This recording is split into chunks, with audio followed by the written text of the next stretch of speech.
ಇವತ್ತು ಚುನಾವಣೆ ಹೆಂಗಾಗ್ಬಿಟ್ಟಿದೆ ಅಂತ ಹೇಳಿದ್ರೆ ಬರೀ ಹಣವಂತರು ಮಾತ್ರನೇ ಕಂಟೆಸ್ಟ್ ಮಾಡಬೇಕು ಅನ್ನೋ ಮಟ್ಟಕ್ಕೆ ತಗೊಬಂದಿಟ್ಬಿಟ್ಟಿದ್ದಾರೆ ಇವತ್ತು.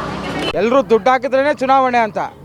ಆದರೆ ಬಹುಜನ್ ಸಮಾಜ್ ಪಾರ್ಟಿ ಮಾತ್ರ ನಮ್ಮ ಹತ್ರ ದುಡ್ಡಿಲ್ಲ, ಜನಗಳೇ ದುಡ್ಡು ಹಾಕಿ ನಮ್ಮನ್ನು ನಿಲ್ಲಿಸ್ತಾ ಇದ್ದಾರೆ.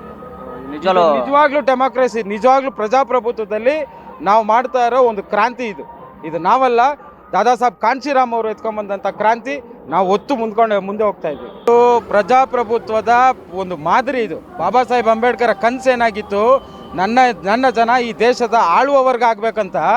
ಅದನ್ನು ನನ್ಸು ಮಾಡೋಕ್ಕೆ ಬಹುಜನ್ ಸಮಾಜ್ ಪಾರ್ಟಿ ಹಗಲು ರಾತ್ರಿ ದುಡಿಯುತ್ತೆ. ಈ ಜನ ಏನಿದ್ದಾರೆ ಇವರ ಧ್ವನಿ ಪಾರ್ಲಿಮೆಂಟ್ಗೆ ಹೋಗಬೇಕಾಗಿದೆ.